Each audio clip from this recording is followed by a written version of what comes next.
text, audio, and video news of the globe from Scientific Television. Don't forget to like, comment, and subscribe with us. Thank you. Now listen to the headline news. General shot in Moscow, conscious after surgery, Russian media say. U.S. wants Russia and Ukraine to end war by June, says Zelensky. Trump says he didn't see part of video with racist clip depicting Obamas as apes. Will Sunday's snap election gamble pay off for Japan's first female premier? Zambian leader backs traditional Ghanaian outfit after online trolling. Trump threatens tariffs for countries trading with Iran. They were drawn to Korea with dreams of K-pop stardom, but then let down. South Korean crypto firm accidentally pays out $40 billion in Bitcoin. More than 30 killed in blast at Pakistan mosque, officials say. Uber ordered to pay $8.5 million over claim driver raped passenger. Surya Kumar rescues India from all-time shock by USA. YouTube's $60 billion revenue revealed amid paid subscriber push. Mandelson scandal is serious for Starmer, but PM is man of integrity, Brown says. France investigates ex-minister Jack Lang over Epstein links. The retired Indian factory worker who built a library of 2 million books. Now listen to the main detailed news. A senior Russian military intelligence official, Lieutenant General Vladimir Alexeyev, was shot multiple times in an ambush inside his Moscow apartment building, but survived after emergency surgery. Doctors later confirmed he regained consciousness and his life was no longer in immediate danger. 2 suspects have been detained as investigators opened an attempted murder case. Russian officials blamed Ukraine, which denied involvement. The attack adds to growing tensions surrounding high-ranking military figures. Ukrainian President Volodymyr Zelensky announced that the United States wants the war with Russia to end by June and has invited both nations to peace talks in Miami next week. Ukraine confirmed participation, though Washington and Moscow have not officially commented. The statement followed U.S.-brokered negotiations in Abu Dhabi that produced no breakthrough. Meanwhile, Russia launched large-scale strikes on Ukraine's energy infrastructure, causing blackouts and leaving thousands without electricity. U.S. President Donald Trump shared a social media video that included a racist clip portraying Barack and Michelle Obama as apes, triggering widespread backlash. Trump said he had not seen that portion and refused to apologize, blaming a staff member. The post was later removed after criticism from Democrats and Republicans alike. Civil rights groups condemned the video, calling it offensive, while several lawmakers demanded accountability and clearer oversight of presidential communications.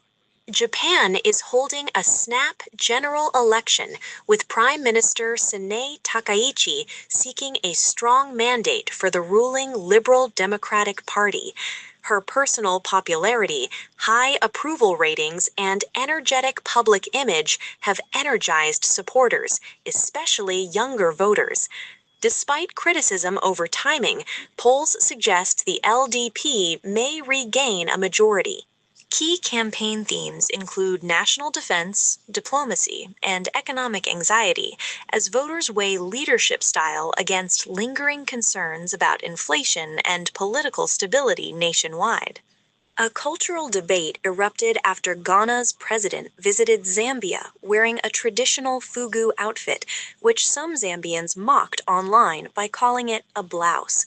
Zambia's president, Hakainde Hichilema, defended the garment, praising its design and saying he planned to order his own. Ghanaian officials highlighted its heritage value during a business forum in Lusaka. The exchange sparked widespread social media discussion about African identity, fashion, and pride in traditional clothing. U.S. President Donald Trump signed an executive order threatening new tariffs on countries that continue trading with Iran, potentially reaching 25%. The move reinforces existing sanctions tied to Iran's nuclear program and regional activities. The order came after renewed U.S.-Iran talks in Oman, described as constructive but unresolved. Meanwhile, Washington also sanctioned 15 entities linked to Iranian oil trade, escalating pressure as tensions remain high despite ongoing diplomatic engagement between both nations. As global interest in K-pop grows, foreign teens are traveling to South Korea to join private training academies promising auditions and fame. A trainee known as Miyu paid for a 6-month program, but said lessons were limited and alleged sexual harassment by a staff member, which the company denies. Other trainees shared similar concerns. The case highlights risks within loosely regulated entertainment agencies, attracting vulnerable international students seeking careers. A South Korean cryptocurrency exchange, Bithumb, accidentally sent 2,000 bitcoins to each of 695 customers instead of a small cash reward, briefly making them multimillionaires. The total value of the mistaken transaction exceeded $40 billion. The company quickly restricted trading and withdrawals, recovering 99.7% of the 620,000 bitcoins within 35 minutes. Bithumb assured customers that the error was internal, not due to hacking, and pledged compensation and system improvements to restore trust. At least 32 people were killed and over 160 injured in a suicide bombing at the Khadijatul Kubra Shia Mosque in Islamabad, Pakistan, during Friday prayers. The attacker detonated explosives after opening fire on security guards, causing widespread casualties and chaos. The Islamic State, IS, claimed responsibility for the attack, posting details on its Telegram channel. Emergency services and civilians rushed victims to hospitals, while authorities appealed for blood donations to treat the injured.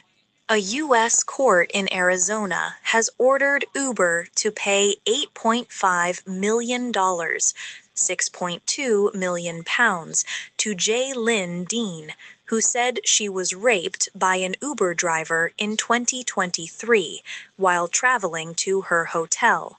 The jury found Uber liable under the apparent agency doctrine, holding the company responsible for the driver's actions during employment. The verdict may influence thousands of similar federal cases against Uber, as it sets a legal precedent in passenger safety claims.